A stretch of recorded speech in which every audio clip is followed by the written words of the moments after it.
Una honesta médica cirujana fue expulsada con vergüenza de la clínica, acusada falsamente de la muerte de un paciente influyente. Fue a su tumba recién hecha para arrepentirse, pero vio algo que le erizó los cabellos. ¡Ayúdenme! Un sonido sordo y silencioso se abrió paso a través de la densa tierra húmeda. Elisabetta retrocedió bruscamente. Sus dedos se abrieron y un número par de claveles rojo oscuro cayó sobre el montículo fresco. La mujer se quedó paralizada, con miedo de respirar. El viento recorrió la avenida, haciendo crujir las hojas de las coronas baratas apoyadas contra una maciza cruz de roble. En la cruz brillaba una placa dorada nueva, Artur Zagorski. No había un alma en el cementerio, solo monumentos grises, ramas desnudas de árboles y un cielo pesado y nublado. El sonido se repitió. Esta vez no era solo un gemido, sino un jadeo desesperado y sofocado de una persona que desesperadamente necesitaba aire. La tierra en la cima del montículo tembló apenas perceptiblemente, como si alguien la hubiera golpeado desde abajo. Lisa se arrodilló directamente en el barro otoñal. La lógica médica, refinada durante años en las salas del hospital, se negaba a aceptar la realidad. Los muertos no gritan, los muertos no respiran. El entumecimiento duró solo un segundo. El instinto de salvar vidas actuó más rápido que la razón. Olvidó que llevaba un abrigo claro y limpio. Olvidó que no tenía herramientas. Lisa comenzó a excavar febrilmente la tierra húmeda con ambas manos hasta que sus dedos tocaron algo duro. Madera. Esto no puede ser, golpeaba en su cabeza el pensamiento de pánico. Me estoy volviendo loca de dolor. Tengo alucinaciones. Pero desde abajo, justo debajo de sus palmas, se escuchó un golpe sordo, seguido de un sollozo lastimero. Allí, bajo una capa de tierra, alguien estaba vivo. Y ese alguien estaba muriendo en ese mismo momento. Para entender cómo Elisabetta Sokolova, una médica experimentada, terminó de rodillas en el barro del cementerio, era necesario retroceder 12 horas. La mañana comenzó con el olor a café caro y miedo en el despacho del médico jefe. Una gruesa historia clínica aterrizó con estrépito sobre la mesa pulida de Konstantin Eduardovich. El médico jefe, habitualmente tranquilo y suave, ahora parecía despeinado. Manchas rojas asomaban en su cuello. Zagorski está muerto. Su voz se quebró en un desagradable falsete. Murió esta noche, Elisabetta Dmitrievna. Lisa estaba de pie en medio del despacho, sintiendo como el frío subía lentamente de sus pies al pecho. Eso no puede ser, respondió con firmeza, tratando de mantener la compostura profesional. Lo di de alta hace 3 días. Su coagulación era perfecta. Hemoglobina, plaquetas, todo estaba normal. Konstantin Eduardovich, usted mismo vio los resultados de los análisis. Él simulaba una rara patología de coagulación sanguínea. Estaba absolutamente sano. Sano. El médico jefe golpeó la mesa con el puño, haciendo saltar la taza de café. El hombre murió de una infección fulminante que tú pasaste por alto. El funeral está teniendo lugar ahora mismo en un ataúd de zinc sellado, para evitar la propagación de la infección. Los familiares armaron tal escándalo que llamaron desde el ministerio. ¿Qué infección? Lisa dio un paso hacia la mesa. No tenía ni siquiera fiebre subfebril. ¿Quién realizó la autopsia? ¿Por qué el cuerpo no fue enviado a nuestro departamento de patología? Esto ya no te concierne, Sokolova, pronunció fríamente el médico jefe, apartando la mirada. En su tono apareció una crueldad fría y calculadora. Diste de alta a un paciente importante, privaste a la clínica de dinero de patrocinio, lo acusaste de mentir, y ahora está muerto. Alguien tiene que responder por esto. Y ese alguien no seré yo. Estás despedida por negligencia profesional. Recoge tus cosas y vete. Y reza para que los abogados de Zagorski no lleven el caso a juicio. Lisa salió del despacho sin decir ni una palabra más. 1 hora después caminaba por el largo pasillo del hospital, llevando en sus manos una caja de cartón con sus tazas, libros y calzado de repuesto. Los colegas con quienes había trabajado codo a codo durante varios años evitaban su mirada y se apresuraban a dispersarse. El hospital era su hogar, su único refugio. 1 año antes había recogido exactamente la misma caja, solo que en su apartamento. En ese entonces Lisa regresó del departamento de ginecología al 2.º día después del alta. En el 7.º mes de embarazo, su cuerpo no pudo aguantar. Perdió al bebé. Los médicos decían palabras secas de consuelo, mientras que dentro de Lisa se formó un vacío pesado y sordo. Abrió la puerta de su apartamento con su llave y vio en el pasillo a su marido. Igor estaba de pie con el abrigo puesto, nerviosamente cambiando el peso de un pie al otro. Junto a él había una costosa maleta de cuero. Lisa, escucha, comenzó él, desviando la mirada hacia la pared. Ya no puedo seguir así. Este eterno luto, las lágrimas. Me resulta difícil estar en semejante ambiente. Tengo un nuevo cargo, necesito positividad, ¿entiendes? Y tú te has vuelto vacía. Lisa lo miraba sin poder pronunciar ni un sonido. El dolor físico después de la operación se mezcló con la conciencia de la traición. Me voy con otra mujer, murmuró rápidamente Igor, apresurándose a terminar la desagradable conversación. El apartamento, como recuerdas, está registrado a nombre de mi madre. El contrato matrimonial lo firmaste tú misma. Recogí tus cosas, están en cajas en la cocina. Sin histeria. Se fue, cerrando cuidadosamente la puerta tras de sí. Alisa se quedó sentada en el suelo del pasillo vacío, apretando en sus manos las llaves que ya no le pertenecían. Después del divorcio alquiló un diminuto apartamento de una habitación en las afueras y se sumergió de cabeza en el trabajo. La medicina la salvó de la depresión. Salvar vidas ajenas se convirtió en el significado de la suya propia. Y ahora le habían quitado también eso. Al salir del hospital, Lisa se sentó en su viejo auto. No fue a casa. La impulsaba una necesidad dolorosa y agotadora de conocer la verdad. ¿Realmente había cometido un error? ¿Su arrogancia le había costado la vida a alguien?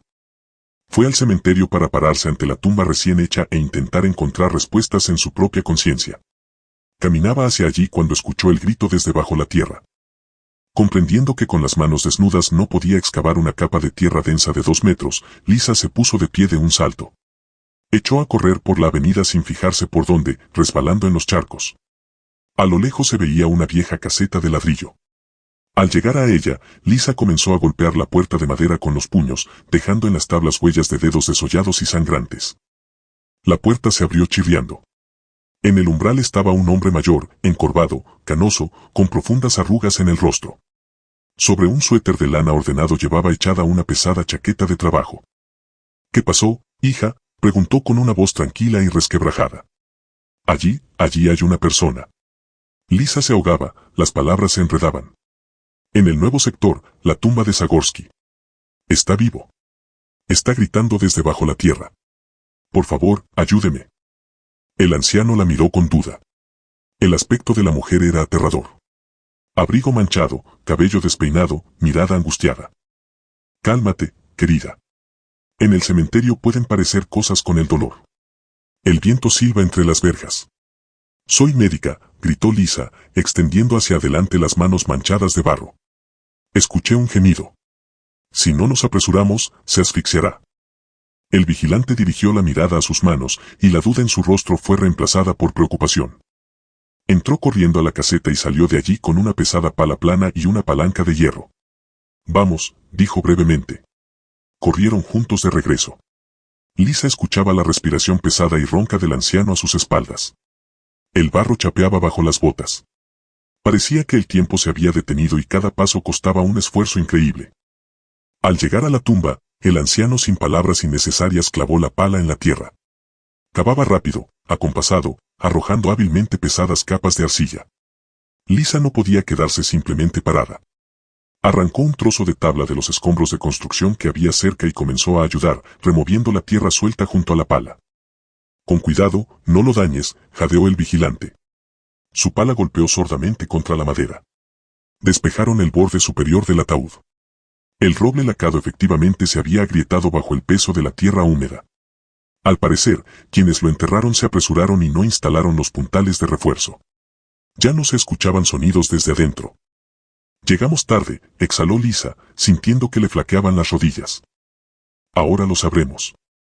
El anciano introdujo el extremo plano de la palanca en la ranura entre la tapa y la pared del ataúd. Se apoyó en la barra de hierro con todo su peso. Se escuchó un fuerte crujido. La cara madera se partió, las clavijas de madera salieron de sus ranuras. La tapa se desplazó a un lado, formando una amplia hendidura. Un fuerte olor a humedad y aire viciado golpeó sus narices. Lisa sacó temblorosamente el teléfono del bolsillo y encendió la linterna. Dirigió el rayo de luz hacia la abertura formada, esperando ver el rostro rechoncho e inflado del Artur Zagorsky de 120 kilogramos. La luz sacó de la oscuridad a una persona completamente diferente. En el ataúd yacía un joven y robusto muchacho. No llevaba la camisa de seda de un rico, sino una barata chaqueta de trabajo de cuero sintético y un suéter desgastado. Su rostro estaba pálido azulado, cubierto de sudor. Las venas del cuello estaban hinchadas. El rayo de la linterna lo golpeó en el rostro. El muchacho se agitó, sus párpados temblaron y se abrieron con dificultad. En Lisa miraron los ojos asustados e inflamados por la falta de aire de una persona que acababa de asomarse al borde del ser. El pecho del muchacho se contrajo convulsivamente. Emitió una inspiración ronca y sibilante, tragando ávidamente el frío aire del cementerio. Estaba vivo. Lisa acercó un taburete y se sentó enfrente. Bebe a pequeños sorbos, dijo con un tono tranquilo y profesional que siempre calmaba a los pacientes. Respira por la nariz. ¿Cómo te llamas? Sergei, exhaló el muchacho, derramando un poco de té sobre los pantalones. Vine de la provincia a ganar dinero. Levantó hacia Lisa los ojos rojos y cansados. En ellos se leía un terror genuino.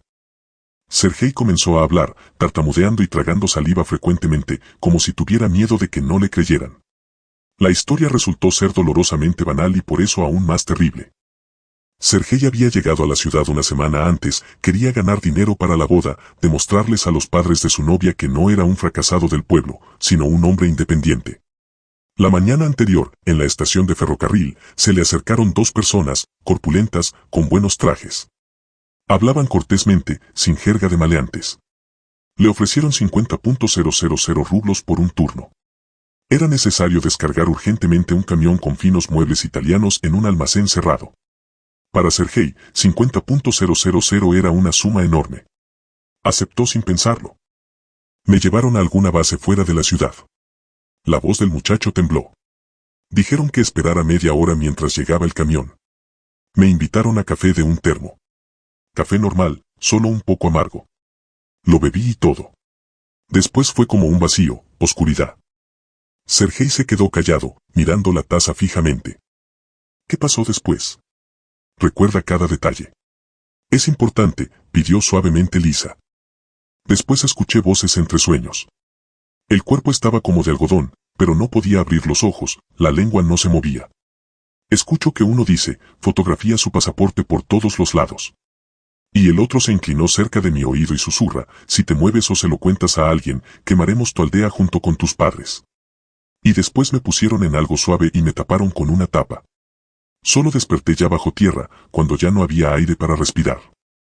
Lisa intercambió miradas con el vigilante. Se acercó más, tomó a Sergei por la muñeca, buscando el pulso.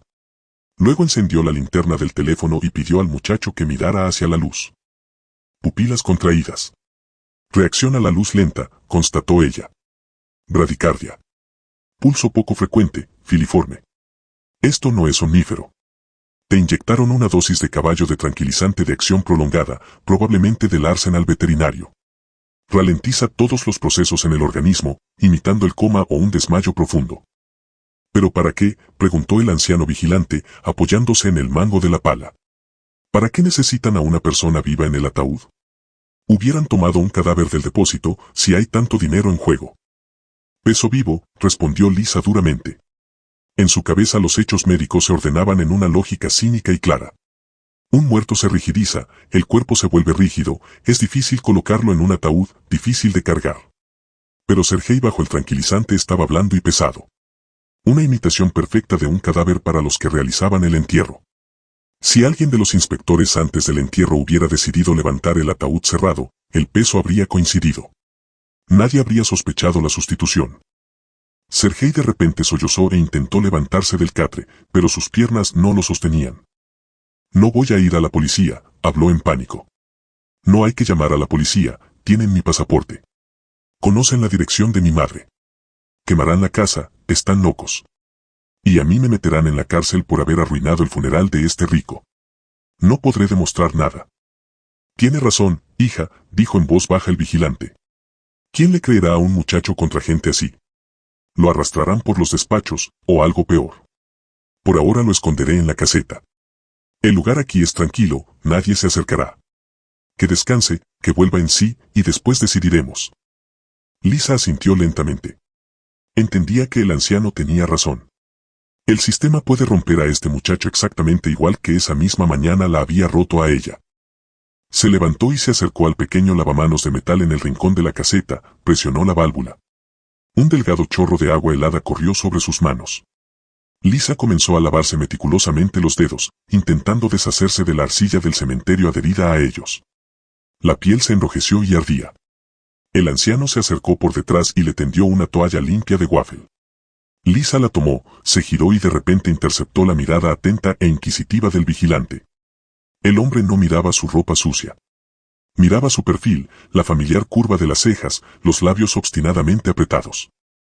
—¿Sokolova? —preguntó inseguro, casi en susurros. —¿Elisabetta? Lisa se detuvo. Se limpió el rostro mojado y escrutó las profundas arrugas del anciano, sus ojos cansados pero sorprendentemente claros. A través de las canas y la huella de una vida difícil emergieron rasgos familiares. La toalla cayó de sus manos. —Boris Nikolaevich, su voz tembló. —Dios mío, Boris Nikolaevich, ¿es usted? El anciano sonrió débil y culpablemente. Era su querido maestro de literatura del colegio, la persona que había enseñado a su clase la honestidad, que había analizado con ellos a Tolstói y Dostoyevsky, que había cultivado el amor por la palabra verdadera y profunda. Ese mismo educador inteligente, siempre pulcro, con una amable mirada entornada. Lisa se acercó a él y lo abrazó. De su vieja chaqueta emanaba olor a tierra húmeda y humo de madera. Pero para ella en ese momento era el olor de la infancia perdida. Las lágrimas que había contenido durante todo este interminable y terrible día finalmente brotaron. Lloraba en silencio, hundida en su hombro. Media hora después estaban sentados a la mesa. Sergei se había dormido en la caseta, vencido por los restos del fármaco. Boris Nikolaevich sirvió té fresco a Lisa. Sus nudosos y callosos dedos revolvían lentamente las migas de pan sobre el hule desvaído. Contaba su historia simplemente, sin dramatismo. Y por esa tranquila cotidianeidad a Lisa le resultaba aún más aterrador. Hacía 3 años, su único hijo había muerto en la carretera. El automóvil, comprado con los ahorros de Boris Nikolaevich, invadió el carril contrario. La nuera Marina, destrozada por el dolor, dirigió toda su ira y desesperación hacia su suegro. —¿Usted le compró este automóvil? —Usted tiene la culpa —gritaba ella en el funeral. Un mes después, al regresar del trabajo, Boris Nikolaevich no pudo abrir la puerta de su apartamento. Las cerraduras habían sido cambiadas. Marina estaba en el rellano de la escalera y lo miraba con ojos secos y duros. —Usted ya no es el dueño aquí —le cortó—. Tengo que criar a un hijo. Déjenos en paz. Podría haber ido a juicio, el anciano miró sus manos. El apartamento es mío a medias. Pero pleitear con una mujer que había perdido a su marido, arrastrar a la pequeña nieta por las audiencias, dividir los metros cuadrados a través de los alguaciles. No, Lisenka, no tenía fuerzas para eso. Recogí una bolsa y me fui. Me instalé aquí, ya que dan habitación. ¿Pero cómo puede ser? Lisa apretó los puños. Es injusto. Usted no mereció semejante vejez. Boris Nikolaevich sonrió amargamente.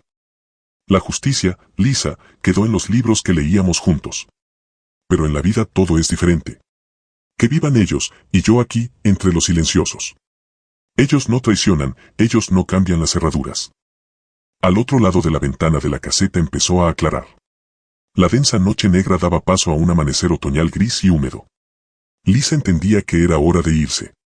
Tenía que seguir viviendo de alguna manera, buscar un abogado, demostrar su inocencia en la muerte de un paciente que en realidad no estaba en el ataúd. Se puso el abrigo y salió al estrecho porche de madera. El aire era helado, quemaba los pulmones. Boris Nikolaevich salió tras ella. Encendió un barato cigarrillo sin filtro y asintió en dirección al extremo más alejado de la avenida, donde el muro de cemento del cementerio colindaba directamente con el viejo sector residencial. Mira allá, Lisa, ¿ves el agujero en la malla? Lisa miró con atención. El cementerio lindaba con barracones decrépitos construidos a mediados del siglo pasado. A través del hueco en la valla se coló una pequeña figura. Era un niño de unos 6 años. Llevaba puesto un abrigo sucio, evidentemente ajeno. El enorme cuello casi cubría completamente su delgado cuello infantil. El niño caminaba por la hierba mojada con botas gastadas, demasiado grandes para él. Se daba la vuelta constantemente. Lisa contuvo el aliento. El niño se acercó a una tumba pobre y descuidada con una simple cruz de madera. Se arrodilló directamente sobre la fría hierba mojada. Sus manos rojas de frío, sin mitones, se extendieron hacia el bolsillo del enorme abrigo. Sacó una pequeña bolsa de celofán transparente arrugada. Lisa dio unos pasos hacia adelante, tratando de no hacer ruido. El viento le trajo un suave susurro infantil. El niño desenvolvió la bolsa. Dentro había un bollo corriente y barato de la tienda con mermelada. Estaba mordido por un lado. El niño, con cuidado, para no aplastarlo, colocó el bollo en una pequeña cavidad en la base de la cruz y comenzó a alisar la tierra a su alrededor. «Mamita, come», susurraba él, y cada una de sus palabras golpeaba a Lisa al hombro. El tío Estiopa gritó de nuevo ayer. Bebió vodka y se comió todo en la cocina. Pero yo guardé un trocito bajo la almohada. No lo encontró. El niño se sorbió la nariz y acarició la fría madera de la cruz. A ti aquí te da frío y no hay estufa para calentarte. Come, mamita. Yo no tengo hambre, de verdad. Hoy comeré gachas en el jardín de infantes. Tú solo no llores allí sin mí. Lisa dejó de respirar. Algo en su pecho se apretó con una fuerza tan insoportable que se le oscureció la vista. Todo su amor maternal no derramado, sofocado por el dolor, todo su instinto que había intentado enterrar un año antes junto con su hijo nonato, estalló hacia afuera con una fuerza incontenible. No recordaba cómo recorrió la distancia hasta la tumba. Sus botas se hundían en el barro. Se arrodilló junto al niño. El niño se estremeció, se encogió en un ovillo, levantando reflexivamente sus delgados hombros, como si esperara un golpe. En sus enormes ojos grises se había detenido un miedo eterno e insuperable. Lisa no dijo ni una palabra. Simplemente rodeó ese cuerpo tembloroso y helado con sus brazos y lo apretó contra sí. El niño era ligero, como un pájaro. De su chaqueta emanaba olor a humedad y miseria. Pero a Lisa le parecía que abrazaba a la criatura más querida del mundo. Durante varios segundos Iliusa estuvo tenso, como de madera, y luego sintió el calor. Sintió que esas manos no iban a golpearlo ni a alejarlo. Sus pequeñas palmas tímidamente se posaron en la espalda de Lisa, aferrándose a la tela de su abrigo. Hundió el rostro en su hombro y lloró. Absolutamente en silencio. Solo la delgada espalda se sacudía convulsivamente. El que se había acercado por detrás, Boris Nikolaevich, dijo en voz baja, se llama Iliusa. Su madre murió hace medio año de neumonía. Vive con el padrastro en el barracón detrás de la valla. Este Stepan, el padrastro, no trabaja en ningún sitio, bebe sin parar y retiene al muchacho solo para cobrar las prestaciones infantiles en la tarjeta. Los servicios sociales no se mueven, al policía de barrio no le importa. Lisa cerró los ojos. En ese momento, de rodillas en el barro del cementerio y apretando contra sí a un niño hambriento ajeno, se hizo un juramento silencioso. No lo dejaría allí, costara lo que costara. Dejando a Iliusa a calentarse en la caseta con Boris Nikolaevich y el despertado Sergei, Lisa llamó a un taxi. Necesitaba ir urgentemente a su apartamento para encontrar alguna ropa abrigada que pudiera arreglar para el niño y comprarle comida normal. El auto amarillo llegó a las puertas del cementerio en 15 minutos. Era un coche usado pero bien cuidado. Lisa abrió la puerta delantera del pasajero y se dejó caer pesadamente en el asiento. En el interior olía a aceite de motor y un intenso perfume masculino. Levantó los ojos hacia el conductor y se quedó paralizada. Al volante estaba sentado un hombre de unos 30 y tantos años. Tenía una poderosa envergadura de hombros, una mandíbula decidida y una mirada pesada y atenta de profundos ojos azules. Pero lo que llamó la atención de Lisa fue otra cosa. Notó en la columna de dirección un complejo sistema de palancas metálicas, el control manual del automóvil, y a sus pies sobre la alfombrilla del asiento del pasajero había un bastón de madera gastado y macizo. Disculpe. Lisa intentó nerviosamente sacudirse la arcilla seca del abrigo. Le voy a ensuciar el habitáculo. Tuve un día muy difícil. El hombre la miró con calma, sin una pizca de irritación o lástima. He visto cosas peores. Su voz resultó ser grave, con una leve ronquera. Soy ex policía, Maxim. ¿Qué le ha pasado? No tiene buena cara. Normalmente Lisa era una persona cerrada, pero después de todo lo que había vivido sus escudos emocionales se derrumbaron. Miró los tranquilos y seguros ojos del desconocido y de repente comenzó a hablar. Las palabras fluían en un torrente continuo. Contó todo, el despido injusto, la tumba excavada, el muchacho vivo en el ataúd y el pequeño niño que escondía el bollo mordido del padrastro borracho. Hablaba, y Maxim escuchaba atentamente, sin interrumpir y sin hacer preguntas innecesarias. Conducía suavemente por las calles matutinas, y solo los músculos masticadores se movían en sus mandíbulas. Cuando Liza terminó y se recostó agotada en el respaldo del asiento, se instaló un pesado silencio en el habitáculo. Zagorski, dice, pronunció finalmente Maxim. Apellido conocido, muy conocido en ciertos círculos. Detuvo el auto en el semáforo y miró a Liza. ¿Y el chico?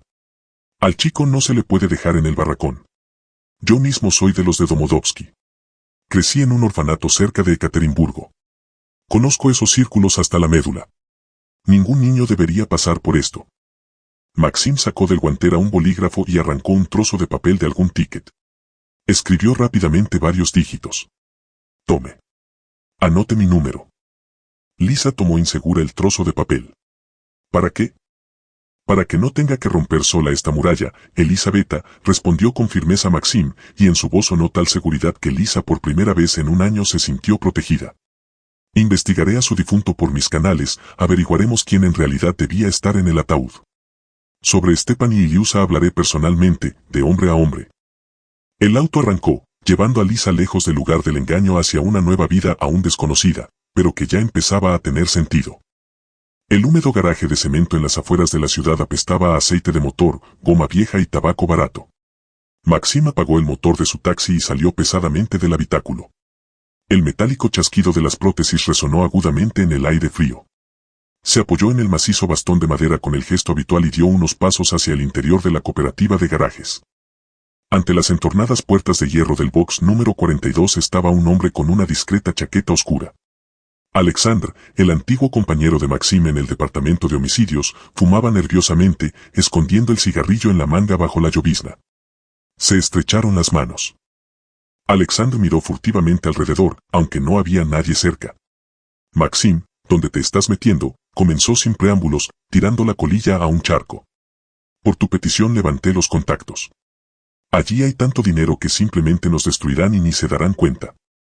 Habla al grano, Sanya, sin lirismo, respondió tranquilamente Maxim, apoyando la espalda contra el frío ladrillo. Alexandre suspiró pesadamente, sacó un segundo cigarrillo, pero no lo encendió, solo lo hacía girar entre los dedos. Tu Zagorski no es solo un simulador, es un quebrado. Los últimos 2 años su negocio iba al abismo. Se endeudó con gente que no perdona las deudas. Necesitaba una salida, y la encontró. El investigador bajó la voz casi hasta un susurro. La cuestión es la siguiente. Hace medio año, un bufete de abogados suizo inició una búsqueda silenciosa en Rusia. Buscan al heredero directo del oligarca fugitivo Albert. En los años 90 Albert, huyendo de los mafiosos, dejó a su hijo de 1 año en un orfanato del estado, cerca de Ekaterimburgo. Ahora el oligarca ha envejecido, decidió arrepentirse y transmitir su imperio. Maxim frunció el ceño. La mención del orfanato de Ekaterimburgo resonó en las viejas y ya cicatrizadas heridas de su propia memoria. Pero no lo dejó ver. Y Zagorski decidió ser ese hijo, precisó. Exactamente. Sobornó a las personas necesarias en los archivos, falsificó el certificado de nacimiento y las fichas del orfanato, pero simplemente irse no podía. Los acreedores lo habrían alcanzado también en el extranjero. Necesitaba morir aquí para resucitar allí bajo un nuevo nombre. Alexandre sonrió torcidamente. Porque al médico forense que firmó el certificado de defunción de Zagorski por infección fulminante le compraron hace 3 días un apartamento de 2 habitaciones en Dubái. Formalizó los documentos para el ataúd sellado, y en lugar de Zagorski pusieron al primer vagabundo que encontraron, para que el peso coincidiera. El propio Zagorski ahora, con toda probabilidad, ya está en Europa. Está pasando por el procedimiento de identificación y se prepara para convertirse en multimillonario. Maxim, esto es un esquema a gran escala. Retírate. Maxim miraba las grises nubes que flotaban sobre los tejados de los garajes. En su cabeza se armaba el rompecabezas. El plan perfecto de un canalla rico había arruinado la vida de una médica honesta y casi había matado a un simple muchacho del campo. Te escuché, Sanya. Gracias. Maxim se apartó de la pared y echó a caminar pesadamente hacia el auto. Maxim, lo llamó su antiguo compañero. Ten cuidado. Si los que aseguraron la salida de Zagorski se dan cuenta de que estás investigando, no van a hablar. Maxim no respondió. Se sentó al volante, arrancó el motor y miró la pantalla del teléfono. Allí brillaba el número de Elisabetta. Necesitaba verla urgentemente. En ese mismo momento Liza estaba en su pequeño apartamento de 1 habitación. Habitualmente ese estrecho espacio, abarrotado de muebles viejos de los propietarios, la oprimía con el silencio. Al volver aquí después de los turnos, Lisa podía estar horas sentada en la cocina, mirando fijamente a un punto. Todo aquí le recordaba su soledad, su familia destruida y su futuro vacío. Pero ahora todo había cambiado. En el apartamento ya no había ese silencio aplastante y vacío. Lisa se movía rápida y deliberadamente. Abrió el cajón inferior de la cómoda y sacó su ropa vieja, un grueso suéter de lana de punto grueso, una suave sudadera polar, bufandas abrigadas. Todo esto lo iba doblando cuidadosamente sobre el sofá. Ya había calculado que si descosía las mangas y lo ajustaba por los lados, saldrían unas estupendas prendas abrigadas para un niño de 6 años. Sobre la mesa había un montón de vitaminas, jarabe para la tos y hematógeno que había comprado media hora antes en la farmacia más cercana, gastando los últimos dineros en efectivo. Por primera vez en un largo y tortuoso año, Lisa no pensaba en su dolor. La densa niebla gris de la depresión que la había envuelto desde la marcha de su marido se disipó. Dentro de ella, en algún lugar del plexo solar, ardía una fuente de energía uniforme y cálida. Era el instinto despertado, poderoso e intransigente. Necesitaba proteger al niño, calentarlo, alimentarlo, protegerlo de la crueldad. Este sentimiento era tan fuerte que desplazó el miedo ante el despido y la incertidumbre. Lisa metió la ropa en una bolsa compacta, se echó el abrigo encima y salió del apartamento. Tenía ganas de ver a Iliusa. El patio rodeado de barracones de 2 pisos en estado de putrefacción tenía un aspecto desolador. Paredes descascarilladas, charcos cubiertos de una delgada película de gasolina, cobertizos de madera torcidos. En medio del patio estaba un viejo parque infantil. Lisa enseguida se fijó en la pequeña figura. Iliusa estaba sentado en el borde de un arenero húmedo. Llevaba el mismo inmenso abrigo sucio. El niño no jugaba. Metódicamente, con cara seria, iba recogiendo en un montón viejos tapones de cerveza que sobresalían de la arena. El viento revolvía su fino cabello claro. Lisa se acercó en silencio. «Hola, Iliusa», lo llamó. El niño se estremeció y se volvió bruscamente. En sus ojos brilló el miedo habitual, pero al reconocer a Lisa se relajó notablemente. «Hola», respondió en voz baja, bajando las manos. Lisa se agachó ante él. Sacó de la bolsa un nuevo gorro grueso de suave hilo que había conseguido comprar de camino. «Probémonoslo». Cuidadosamente le puso el gorro en la cabeza al niño, ajustó los bordes para que cubrieran las orejas enrojecidas por el viento. El gorro le quedó bien. Lisa mantuvo la mano en su pálida y hundida mejilla. La piel del niño estaba helada. «¿Tienes calor?», le preguntó. Iliusa asintió inseguro, mirándola con ojos grandes y serios, poco infantiles. No estaba acostumbrado a los contactos que no traían dolor. Un estridente y ensordecedor estruendo rompió el silencio del patio. La metálica puerta de entrada de un golpe chocó contra la pared de ladrillo del barracón. Del oscuro vano salió un hombre corpulento. Lisa enseguida comprendió quién era. Stepan. El rostro hinchado, púrpura por el alcoholismo crónico. En la barbilla una escasa barba. El hombre llevaba pantalones de chándal estirados y una camiseta sucia, a pesar del frío otoñal. A varios metros de él apestaba a resaca pesada y cuerpo sin lavar.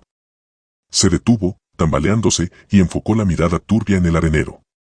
«Ven aquí, mocoso bastardo», bramó, dando un pesado paso adelante.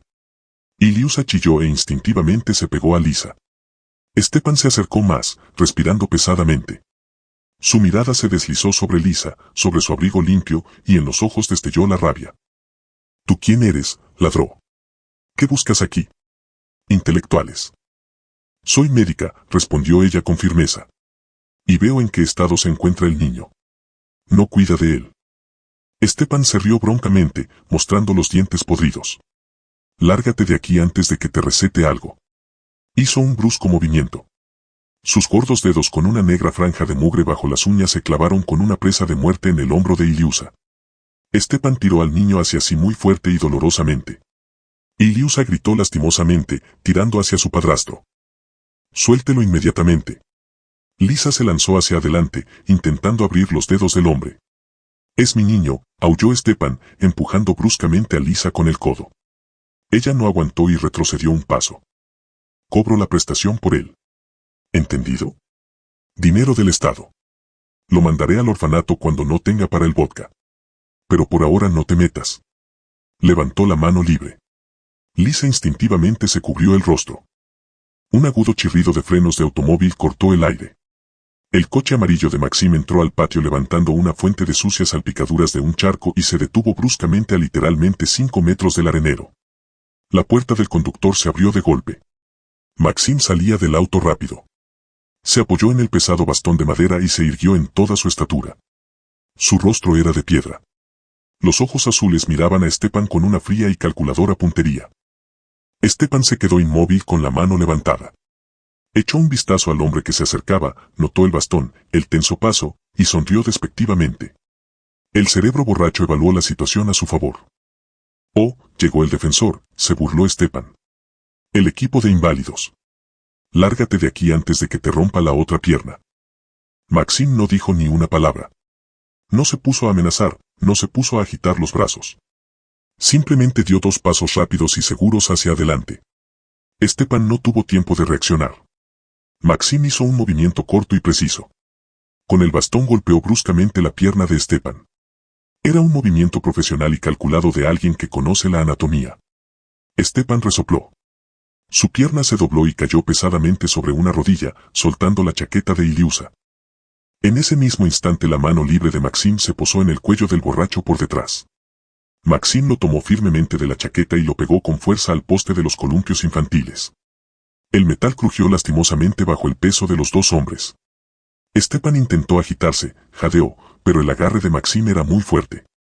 Maxim se inclinó y pronunció en voz baja, casi en susurros, directamente en el sucio oído del padrastro. Escucha.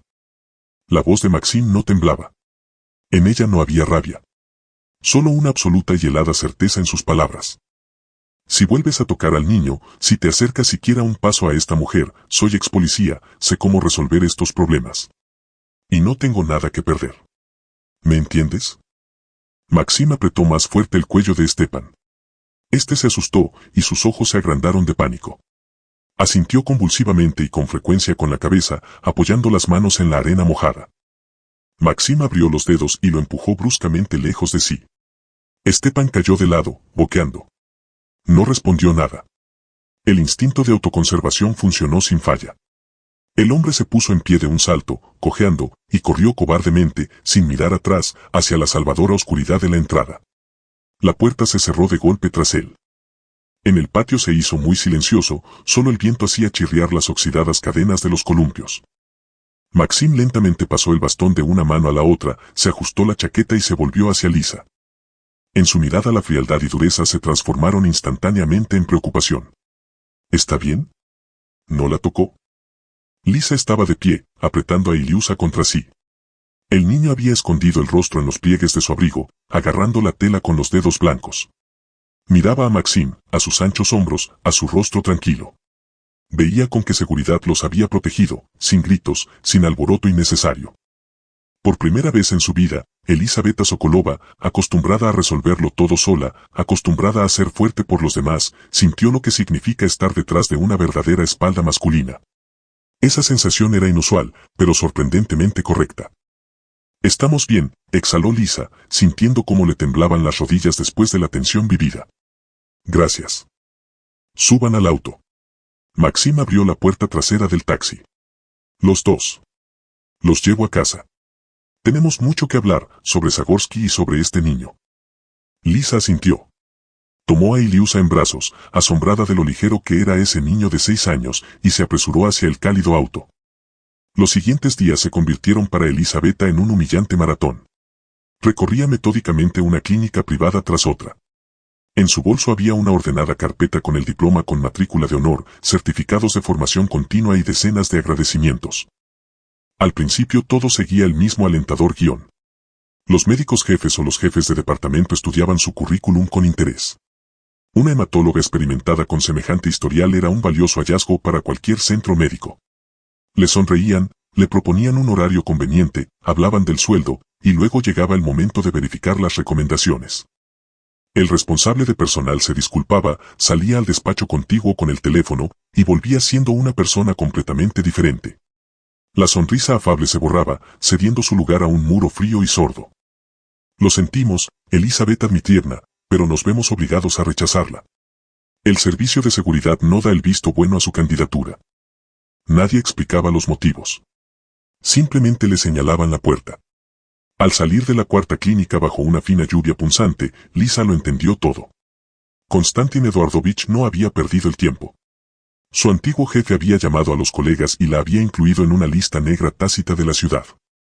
Para la comunidad médica ella era ahora la médica por cuya negligencia había muerto un paciente influyente. Lisa se detuvo en la parada de autobús, sintiendo cómo se volvía más pesada la carpeta en sus manos. Sin un puesto de trabajo oficial, sin unos ingresos declarados estables, ninguna comisión de tutela le daría a Iliusa. El sistema no mira el corazón bondadoso. El sistema necesita un certificado. Estaba en un callejón sin salida. La desesperación se acercaba lentamente, extrayendo las últimas fuerzas.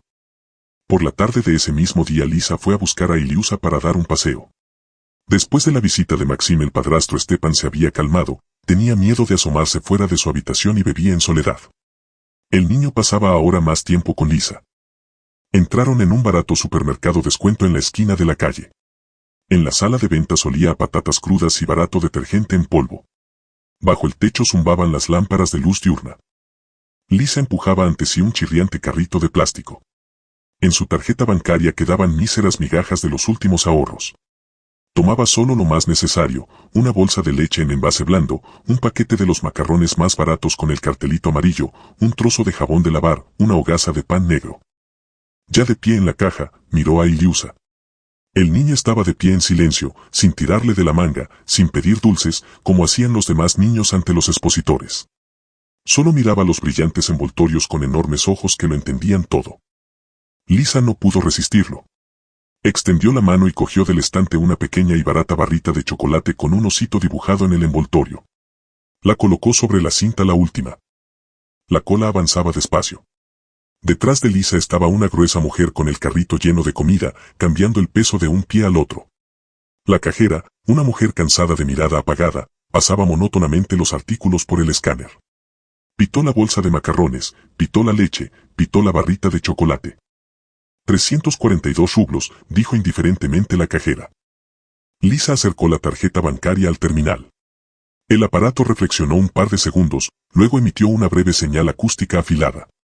En la pequeña pantalla apareció una inscripción roja. Fondos insuficientes. Rechazado. Lisa estaba de pie sin poder levantar los ojos. Estaba petrificada por una aguda y dolorosa vergüenza. Los dedos que sostenían la tarjeta temblaron levemente.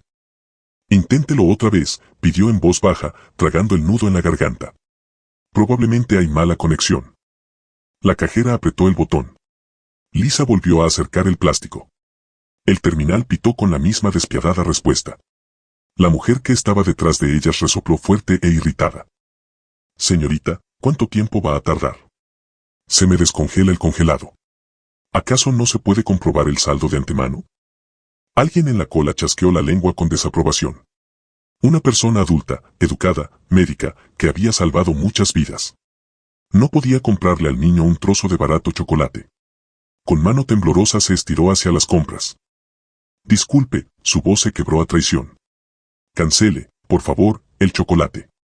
No me alcanza. La cajera con cara de disgusto empezó a introducir el código de cancelación. En ese momento Iliusa, que hasta ese instante había estado inmóvil, dio un paso hacia adelante. Extendió sus delgados brazos y tomó a Lisa de la fría y temblorosa palma. El niño se volvió hacia la cola enfadada. Su mirada era seria y firme, poco infantil. A mí no me hace falta la chocolatina, mamita, dijo en voz alta, para que todos escucharan. Su voz no temblaba. Lo principal es que me quieres, no me haces daño y hueles bien. Vámonos a casa. En el supermercado de repente se hizo muy silencioso. El irritado zumbido de la cola se interrumpió. Solo se escuchaba el monótono zumbido de los viejos frigoríficos. La gruesa mujer con el congelado apartó la mirada y de repente se puso a contemplar muy atentamente sus botas. El hombre que estaba detrás de ella tosió incómodo. La cajera se quedó paralizada con la mano levantada, parpadeó rápidamente y se apresuró a secarse con el dorso de la mano una lágrima que afloraba. Yo misma pagaré la chocolatina, dijo la cajera en voz baja, sacando del bolsillo de su chaleco de trabajo el sueldo. Toma, pequeño. Pero Lisa ya no podía estar allí. De sus ojos brotaron lágrimas calientes e incontenibles. Agarró la bolsa de macarrones, tomó a Iliusa en brazos, lo apretó contra sí y casi corriendo se lanzó hacia la salida de la tienda. Le era indiferente lo que pensaran de ella. El niño, acostumbrado a la rudeza y al hambre, resultó ser más sabio y más fuerte que toda una multitud de adultos. La había llamado mamá. Al día siguiente Lisa fue al otro extremo de la ciudad. A la vieja y destartalada policlínica de las afueras del barrio industrial no iba nadie de los buenos especialistas. Los sueldos aquí eran mínimos, el equipamiento era soviético y el contingente era difícil. Aquí nadie se puso a llamar al antiguo médico jefe de Lisa. Al ver su diploma, la agotada jefa del departamento de personal suspiró pesadamente.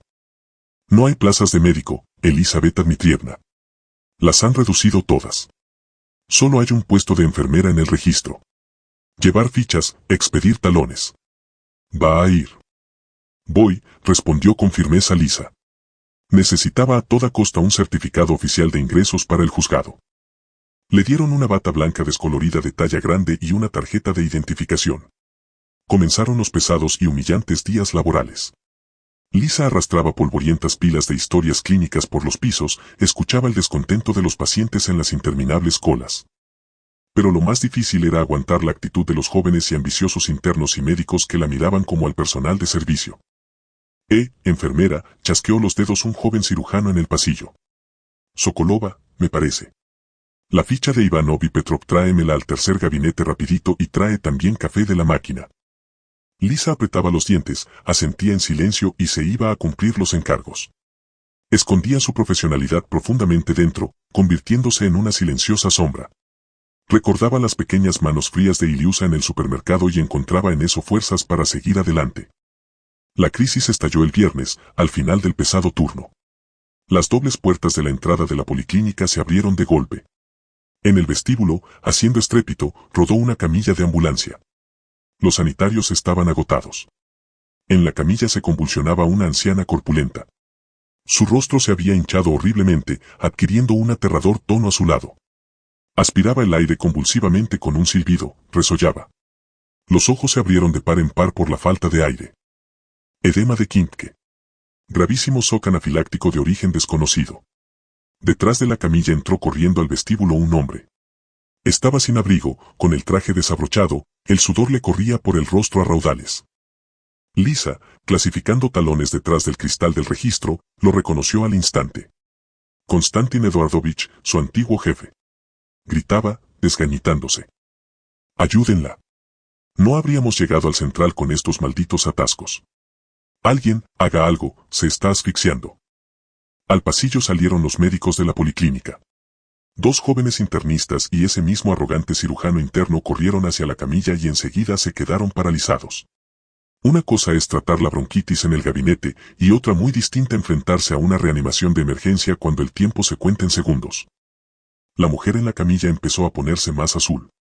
Su caja torácica se agitaba, pero el aire no llegaba a los pulmones obstruidos por el edema.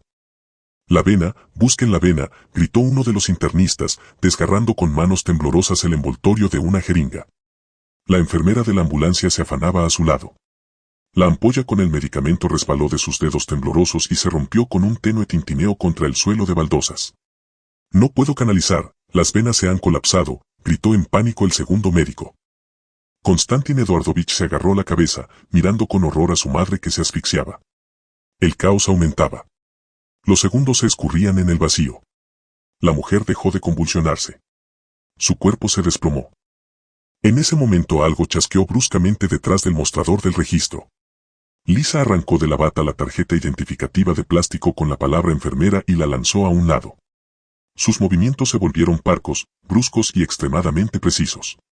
El instinto de salvadora, que había estado suprimiendo todos esos días, se liberó. No rodeó el mostrador. Se apoyó en él con las manos y con un movimiento rápido y fuerte saltó sobre la barrera. La voz de Lisa sonó brusca y autoritaria, dominando el ruido. Apártense del paciente a un lado. En su tono había una fuerza tan acerada y aplastante que los jóvenes médicos reflejamente retrocedieron un paso. Lisa se lanzó hacia la camilla. Denme una jeringa.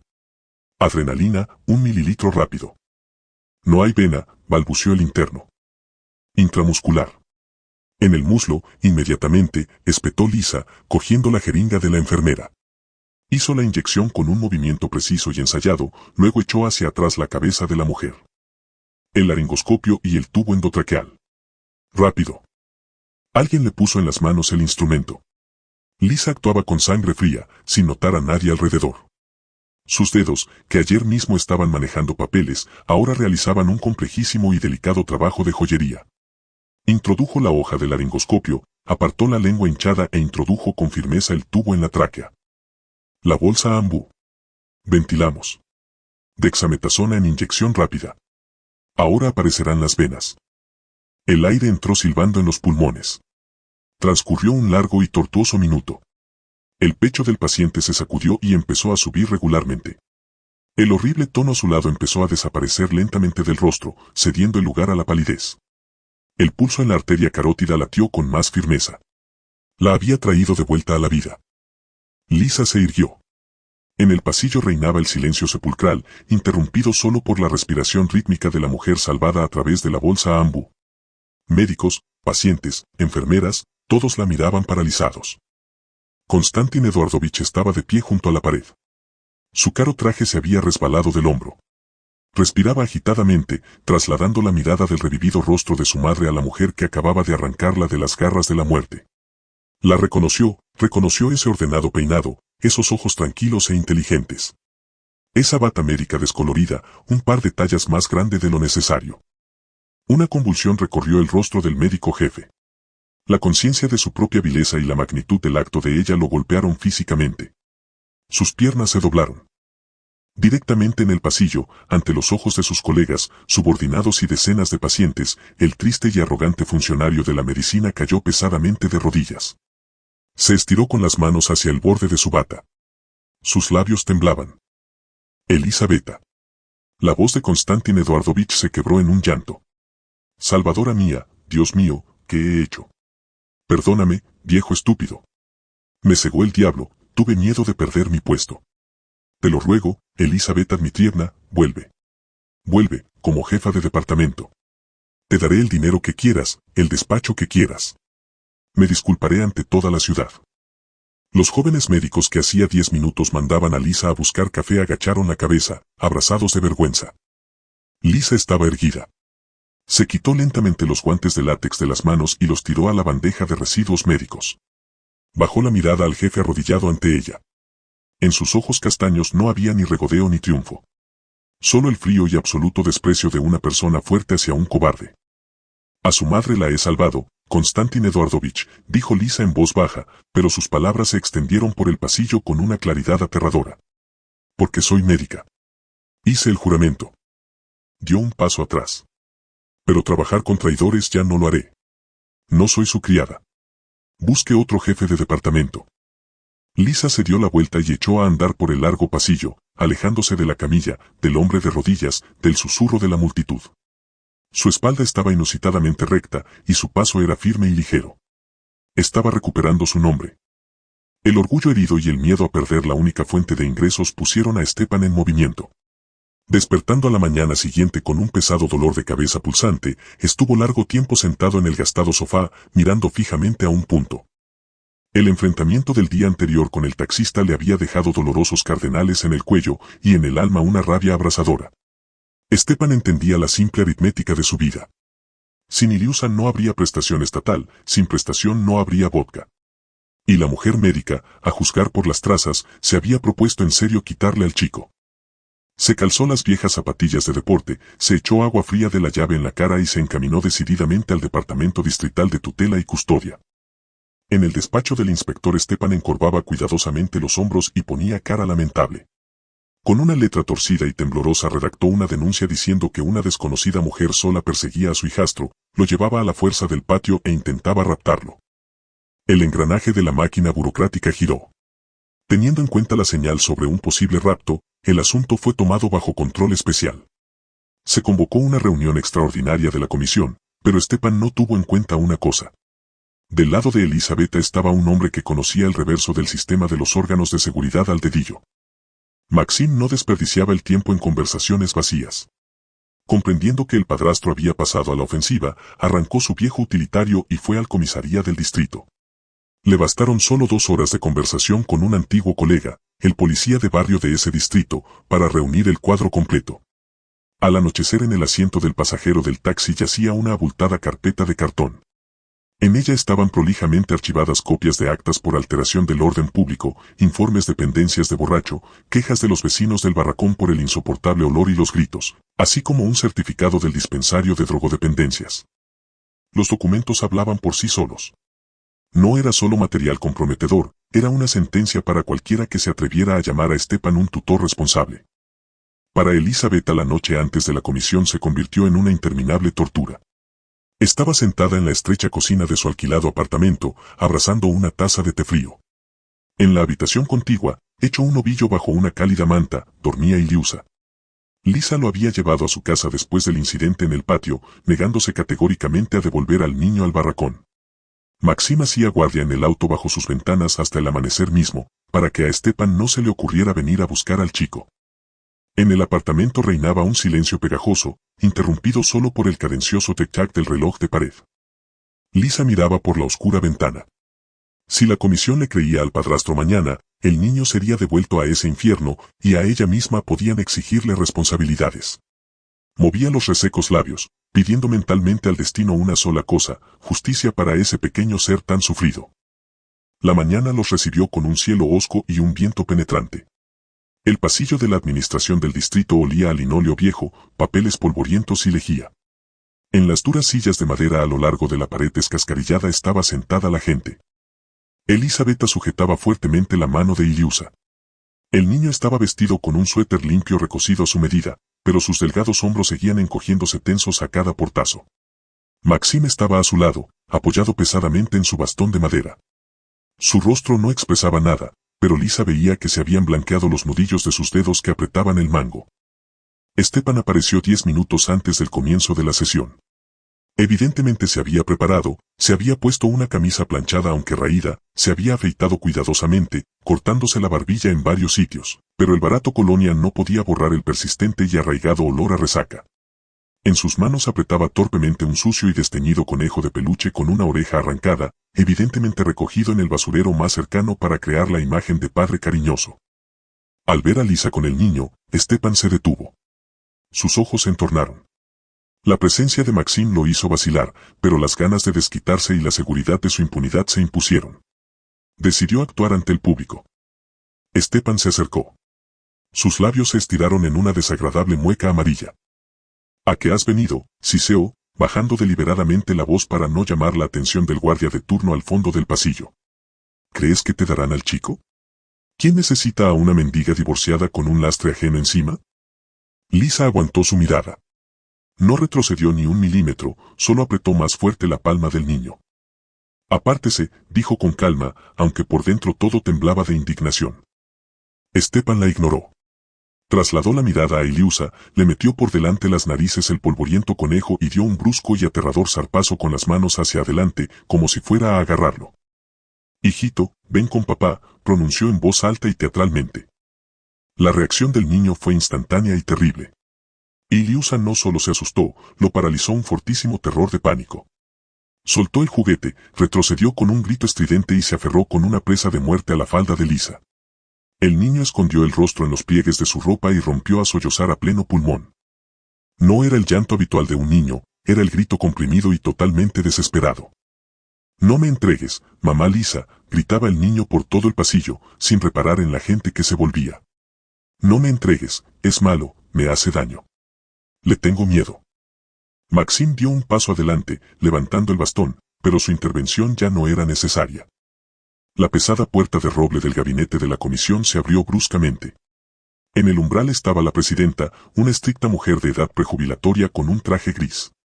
Por encima de las gafas en cadena miraba al pasillo con una mirada grave y perspicaz. Había visto y escuchado todo, el falso zarpazo de Stepan y el terror genuino del niño. La sesión duró exactamente 10 minutos. Stepan intentó balbucear sobre su difícil situación material, su amor al hijastro y que Lisa predisponía al niño en su contra. La presidenta lo escuchó sin interrumpirlo. Luego abrió la carpeta de cartón que Maxim le había puesto silenciosamente sobre la mesa. Pasó metódicamente las páginas, los informes del policía de barrio, las quejas de los vecinos, los certificados del dispensario. El silencio en el gabinete se hacía pesado. Lisa estaba sentada en la silla, apretando a Iliusa contra sí. El niño hundió la nariz en su cuello y respiraba frecuentemente y entrecortadamente. La presidenta cerró de golpe la carpeta. Se quitó las gafas y miró directamente a Stepan. Ciudadano tutor. Su voz sonaba dura e inapelable. Lo que veo en estos documentos y lo que he visto ahora en el pasillo me da plenas razones no solo para apartarle de la tutela, sino también para iniciar una investigación por maltrato a un menor. Puede retirarse. La resolución le será remitida por correo. Stepan abrió la boca, intentó objetar algo, pero bajo la mirada de la funcionaria se desinfló. Miró con rabia a Maxim, apartó ruidosamente la silla y salió disparado del gabinete, cerrando la puerta de un portazo. La presidenta trasladó la mirada a Lisa. La expresión de su rostro se suavizó un poco. Elizaveta Dmitrievna, sus referencias de los anteriores empleos son intachables.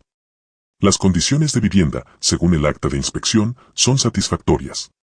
Pero lo principal es que el niño se inclina hacia usted. Teniendo en cuenta la situación de emergencia, la comisión toma la decisión de transferir inmediatamente al niño bajo su tutela temporal, con posterior tramitación del estatus permanente. Puso un pesado sello azul en el documento. Lisa cerró los ojos. Un profundo y tembloroso suspiro se escapó de su pecho. La enorme carga que había estado aplastándola la última semana se disolvió sin dejar rastro. Miró a Maxim. Este asintió brevemente y con parquedad, y las comisuras de sus labios se agitaron apenas perceptiblemente. Habían ganado. La tarde de ese mismo día descendió sobre la ciudad con suaves crepúsculos otoñales. El pequeño apartamento alquilado de Lisa, que hasta hace poco le parecía una sombría caja de cemento, se había llenado ahora de un asombroso calor. En el fogón chisporroteaba acogedoramente una sartén. El olor a patatas fritas y chuletas caseras de carne flotaba por la cocina, mezclándose con el aroma del té negro recién hecho. Estaban sentados a la pequeña mesa del comedor. Iliusa comía con tal avidez que Lisa apenas tenía tiempo de servirle más. Las mejillas del niño se habían ruborizado. Por primera vez en mucho tiempo en sus ojos no había cautela. Después de comerse la tercera chuleta, el niño suspiró saciado. Se acercó a Maxim, sentado a su lado, posó la cabeza en su fuerte brazo y simplemente se quedó dormido. De forma instantánea, como se duermen solo los niños que han sentido una seguridad absoluta e inquebrantable. Maxim se quedó inmóvil, con miedo a moverse. Miraba la clara coronilla del niño, y en sus ojos azules se reflejaba una compleja y pesada lucha interior. Lisa se limpió las manos con la toalla de cocina y se acercó silenciosamente. «Vamos a pasarlo a la cama», susurró. Maxim negó con la cabeza. Con cuidado, para no despertar al niño, pasó sus anchas palmas por su espalda y sus rodillas. Lo levantó fácilmente, como si fuera una pluma. Despacio, procurando no apoyarse en el bastón y equilibrándose sobre las crujientes prótesis, llegó hasta el sofá de la habitación y depositó suavemente a Iliusa sobre la almohada. Lisa arropó al niño con la manta. Salieron al pasillo. Maxim se estiró hacia el perchero.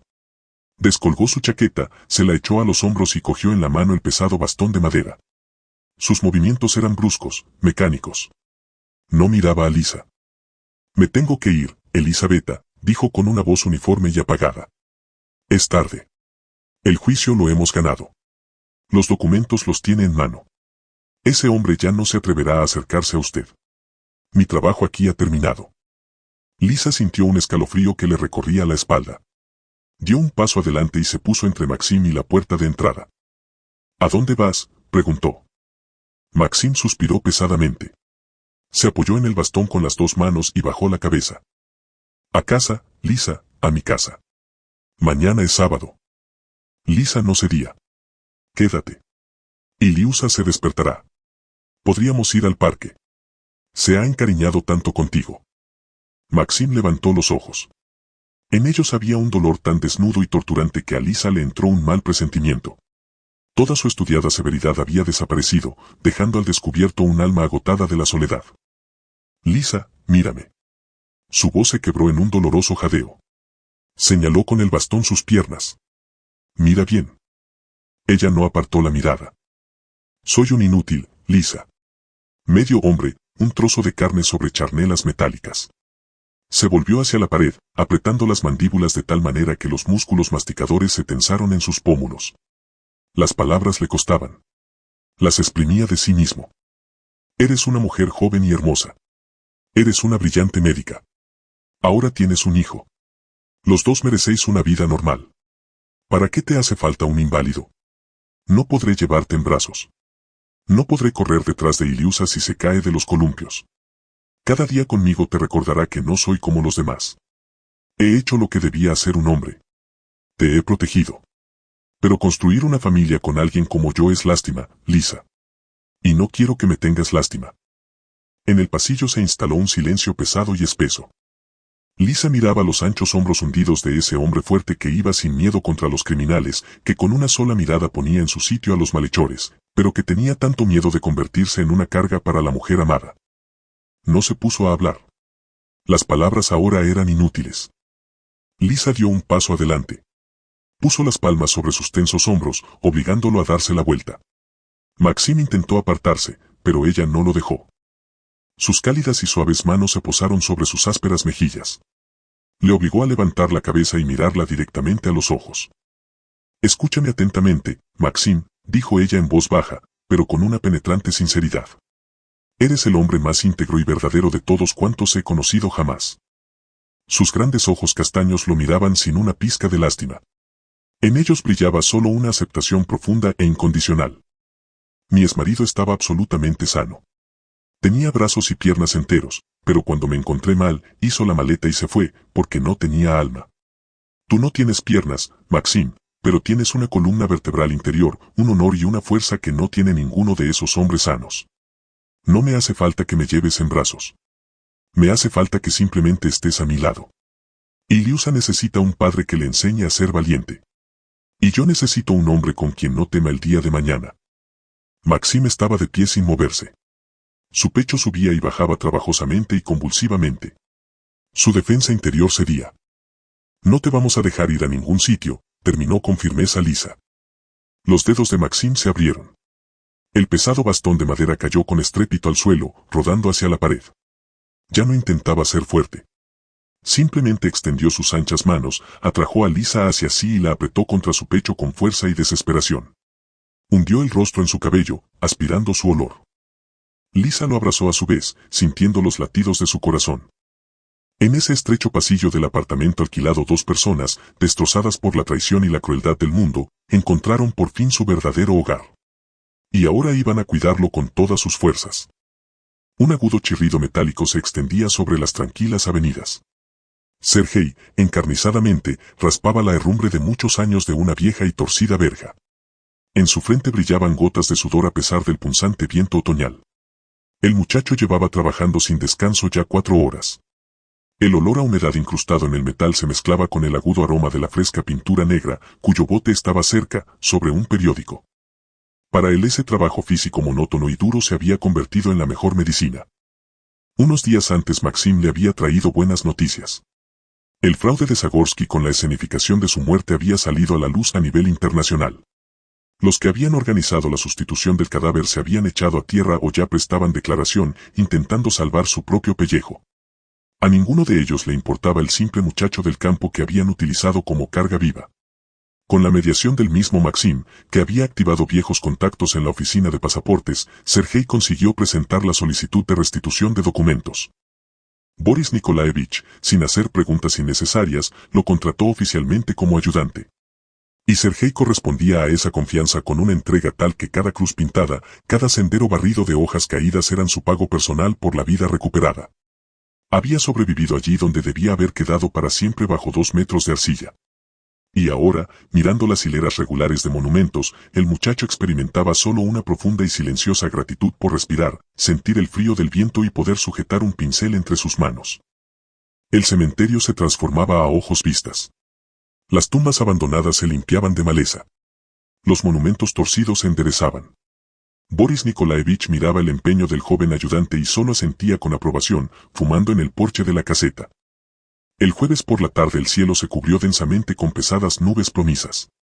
Empezó una fina llovizna que pronto se convirtió en un frío aguacero.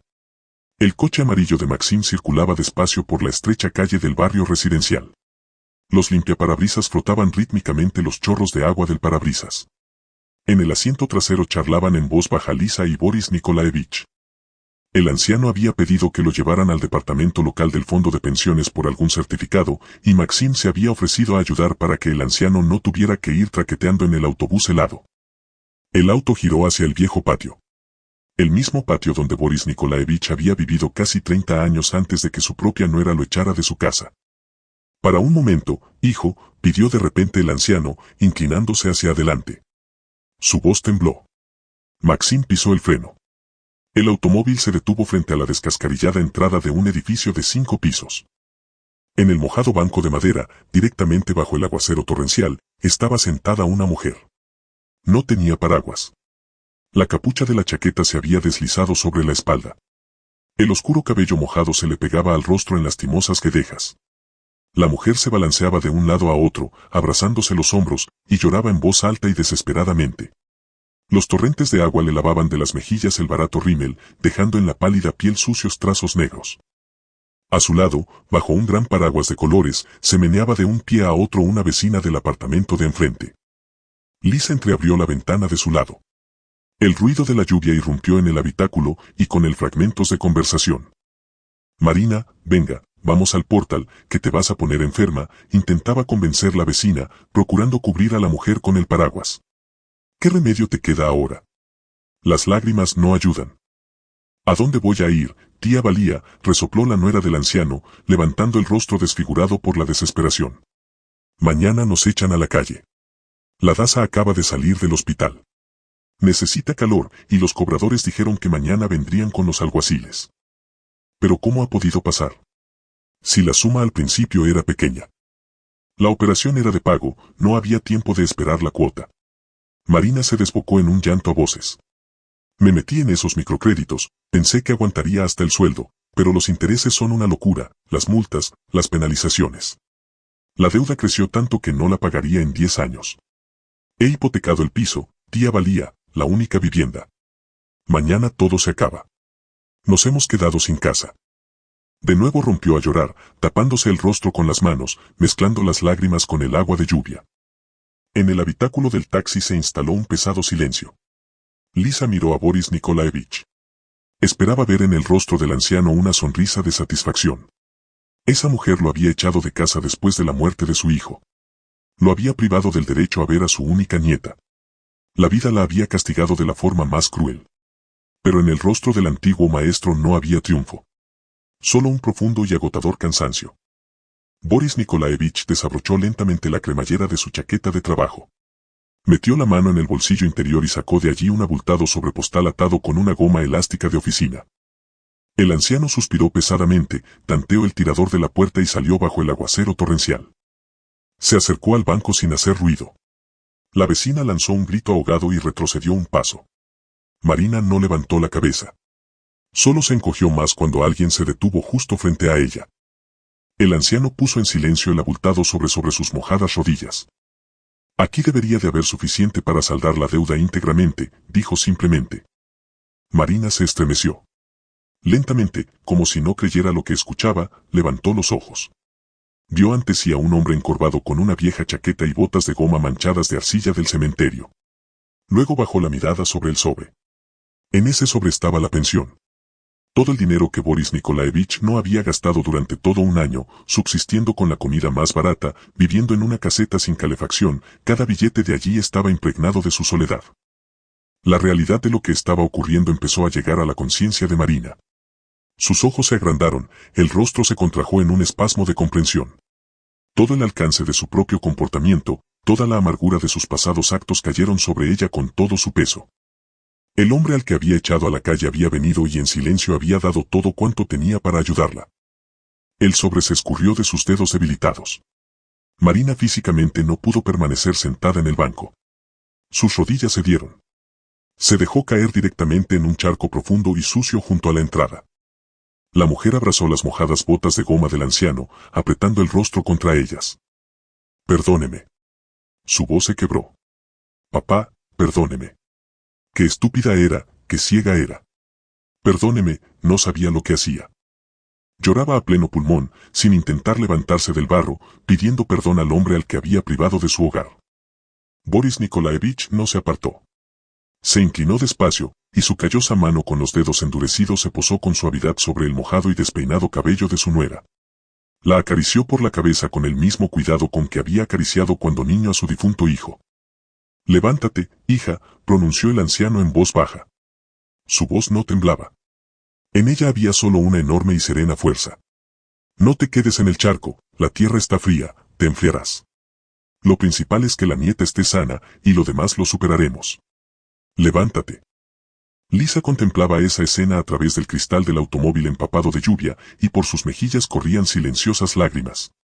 Comprendió que el verdadero efecto boomerang no es cuando al que te ha hecho daño le va mal. El verdadero boomerang es la fuerza de responder al mal con una bondad tan grande que hace que la persona comprenda sus errores para siempre. La lluvia no cesó tampoco hacia la tarde. Golpeaba sobre el alféizar del pequeño apartamento alquilado de Lisa, creando por dentro la sensación de un especial y acogedor bienestar.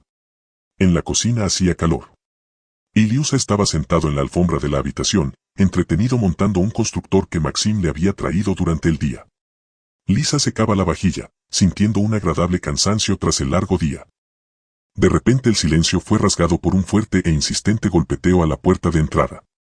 Lisa dejó la toalla. No esperaba visitas. Se acercó a la puerta, giró el cerrojo y la entreabrió. En el umbral del rellano escasamente iluminado estaba Igor. Lisa no reconoció enseguida a su exmarido. Ese hombre seguro de sí mismo con costosos trajes, que un año antes empaquetaba sus cosas, había desaparecido. Ante ella estaba un hombre envejecido y desmejorado. Su caro abrigo de cachemir estaba manchado de barro en los bajos y estaba calado hasta los huesos. El cabello estaba despeinado. En una mano apretaba el asa de plástico de una gran maleta y en la otra una lastimosa y marchita clavel. Lisochka empezó con una voz temblorosa y aduladora. Lisa lo miraba con absoluta calma. Por dentro no se movió nada, ni rencor ni rabia. Ante ella estaba una persona completamente ajena. «¿Qué necesitas, Igor?», le preguntó serenamente. Su rostro se torció en una mueca miserable. «Lisa, querida, me he equivocado tanto». Dio un paso adelante, intentando cruzar el umbral. Esa mujer, lo había planeado todo, me convenció de que formalizara la donación a nombre de su madre para no pagar impuestos, y hoy simplemente ha echado mis cosas a la puerta y ha cambiado las cerraduras. Me he quedado en la calle, Lisa. No tengo a dónde ir. Las tarjetas de crédito están bloqueadas. Intentó poner la marchita clavel en su mano. Tú eres buena, Lisochka. Tú eres médica, ayudas a la gente. No somos extraños. Déjame quedarme aunque sea a dormir un par de días, mientras encuentro una solución. Lo he comprendido todo. La puerta de la cocina crujió. En el pasillo salió Maxim. Se detuvo detrás de Lisa. Sus anchos hombros casi bloqueaban el paso. Se apoyó en su bastón, y a la tenue luz de la lámpara su rostro le pareció a Igor absolutamente duro. Maxim apartó a Lisa suave pero firmemente hacia su espalda. Igor se interrumpió. Su mirada huidiza se deslizó por la figura de Maxim, se detuvo en el bastón y por un instante en sus ojos destelló la antigua arrogancia. ¿Y este quién es?, soltó despectivamente el exmarido. ¿Un nuevo conocido? Lisa, ¿me has cambiado por un inválido? Maxim no se puso a entablar ninguna discusión. No cambió la expresión de su rostro. Dio un corto zarpazo hacia adelante. Sus firmes dedos se cerraron sobre la tela del caro abrigo de Igor, tirando fuertemente de él hacia sí. En el rellano empezaron a abrirse puertas al ruido de voces. Del apartamento de enfrente se asomó Valentina Petrovna, la vecina que un año antes había disfrutado comentando el divorcio de Lisa.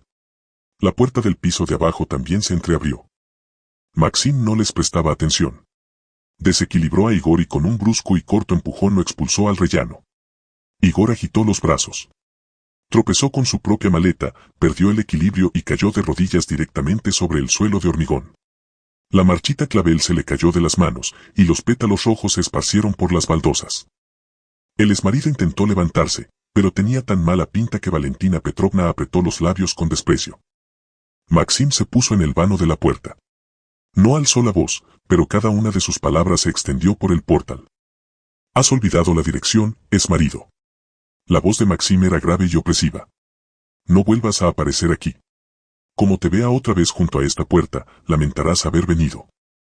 Miró tranquilamente a los ojos de Igor, que aún seguía de rodillas, respirando agitadamente.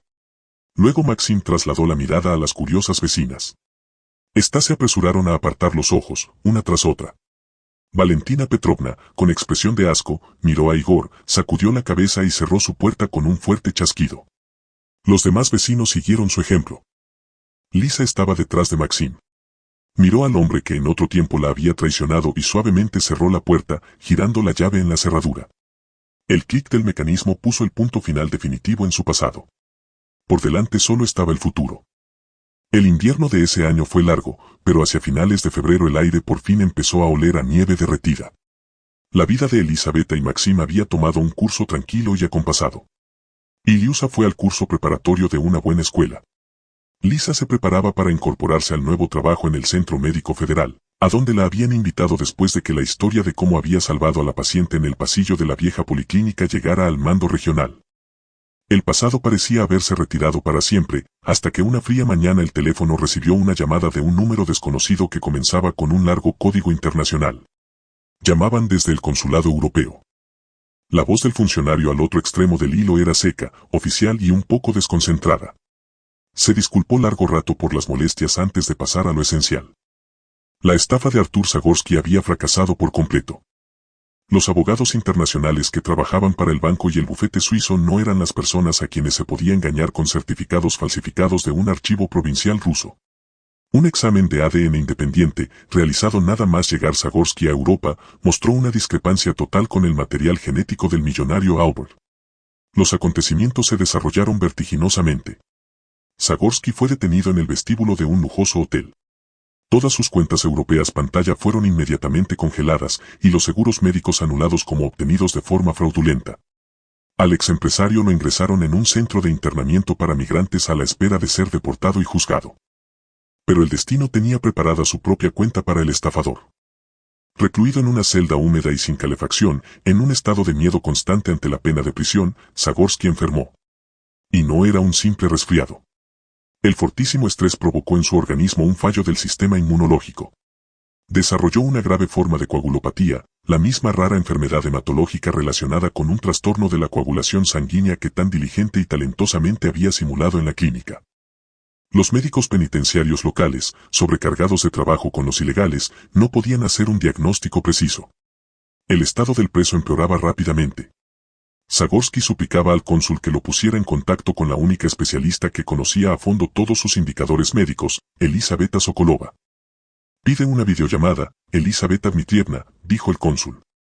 Comprendemos toda la ambigüedad de la situación, teniendo en cuenta la historia de su despido. Tiene pleno derecho a negarse. La mujer miró a Maxim, que estaba sentado a la mesa de la cocina y escuchaba atentamente la conversación por el altavoz. Este asintió en silencio. Hablaré con él, respondió ella serenamente. 15 minutos después en la pantalla del ordenador portátil apareció una imagen. Estaba sentada ante el monitor con la espalda recta. La imagen era granulada y tenue, pero lo que se reveló a la vista era suficiente. De un seguro rico con trajes caros no había quedado ni rastro. En la pantalla, acurrucado bajo una delgada manta sobre una dura cama metálica, yacía un anciano profundamente enfermo y demacrado. El rostro de Zagorski había adquirido un tono terroso grisáceo. Bajo los ojos yacían sombras negras, y en el cuello y en las hundidas mejillas se marcaban claramente manchas oscuras en la piel. Señal de plaquetas que caen. Con dificultad enfocó la mirada en la cámara. Elisabetta. Su voz era débil, quebrada. En las comisuras de los ojos brillaban lágrimas. Ha venido. Dios mío, gracias. Lisa lo miraba con absoluta calma. En sus ojos castaños no había ni regodeo ni compasión. Solo la mirada fría y distante de una diagnosticadora estudiando una historia clínica. Me han empezado las hemorragias. Zagorski lloraba, limpiándose las lágrimas por la sucia mejilla con mano temblorosa. Ellos no saben qué hacer. Les están dando antibióticos normales. Me estoy muriendo. Se lo suplico, dígales el protocolo de tratamiento. Usted es médica. La médica tomó del escritorio el bloc y el bolígrafo. Páseme al sanitario de guardia, dijo con un tono metálico. Los siguientes 10 minutos estuvo hablando en seco inglés, dictando al médico local las dosis exactas de corticosteroides, el esquema de administración de plasma y los nombres de los medicamentos específicos. Estaba ayudando al hombre que le había arruinado la vida. No por él. Por ella misma y por el juramento que en su día había hecho. Al terminar de dictar el protocolo, La mujer pidió que le mostraran de nuevo al paciente. El estafador la miraba desde la pantalla con desesperada esperanza y gratitud. Gracias, susurró con los labios resecos. Le estoy en deuda. Elisabetta. Elisabetta cerró lentamente el blog. Estamos en paz. Su voz sonó en silencio de la celda europea con uniformidad y frialdad. El esquema de tratamiento ayudará, pero le espera una larga rehabilitación. Espero que los médicos penitenciarios locales no le den de alta antes de tiempo, como usted me hizo hacer a mí. Zagorski palideció aún más, comprendiendo el sentido de sus palabras. Que se recupere, ciudadano Zagorski, terminó ella y, sin esperar la respuesta, pulsó el botón para finalizar la llamada. La pantalla se apagó. La tapa del ordenador portátil se cerró suavemente, seguida de un profundo y aliviado suspiro. Ese hombre ya no tenía ningún poder sobre su vida. Todo era absolutamente justo. Maxim se acercó por detrás y puso sus pesadas manos sobre sus hombros, apoyándola en silencio. Aún no sabían que esa llamada era solo el comienzo de una increíble cadena de acontecimientos puesta en marcha por el mecanismo de la base internacional de ADN. Los abogados suizos que representaban los intereses del millonario Albert no habían desistido de su búsqueda tras el fracaso de Zagorski. Disponían de una muestra del material genético del padre y seguían escaneando metódicamente las bases mundiales de donantes de sangre, esperando un milagro. Y el milagro se produjo. El programa informático mostró una coincidencia del 99,9% con una muestra almacenada en el registro ruso de empleados de los órganos de seguridad. Esa muestra pertenecía a un antiguo agente operativo que donaba sangre regularmente para los accidentados, hasta que él mismo acabó en la mesa de operaciones. 2 semanas después de la llamada desde el consulado, ante el viejo edificio de 5 pisos donde Lisa alquilaba su apartamento apareció un negro y representativo automóvil. La puerta del apartamento la abrió Maxim. En el umbral estaba un hombre mayor con un traje caro aunque algo arrugado por un largo vuelo. Tenía el pelo denso y canoso, profundas arrugas en la frente y unos ojos azules penetrantes. Exactamente los mismos ojos que el hombre que le abrió la puerta. El millonario Albert había llegado a Rusia en el primer vuelo privado en cuanto recibió la confirmación de sus abogados. Se había estado preparando para ese encuentro toda su vida. Desde aquel terrible día de los años 90, cuando los mafiosos lo arrinconaron, su mujer murió y él tuvo que dejar a su hijo de 1 año en el porche de un orfanato de los Urales para salvarle la vida, alejando a sus perseguidores. Albert esperaba ver a cualquier persona, a alguien destrozado por la vida, a alguien avaricioso o resentido con todo el mundo. Pero ante él estaba Maxim, un hombre de anchos hombros, seguro de sí mismo, con una mirada pesada y serena. Se apoyaba en un bastón, y Albert enseguida se fijó en las prótesis. En los documentos estaba anotado lacónicamente, dado de baja por herida en acto de servicio. El padre miraba al hijo. Veía las cicatrices en sus manos, veía la ropa sencilla y limpia, veía a sus espaldas a la mujer que los contemplaba desde la cocina con inquietud y al pequeño Iliusa asomado desde detrás de su pierna. El anciano que era propietario de empresas e inmuebles, el hombre ante quien muchos se inclinaban, de repente se tapó el rostro con las manos.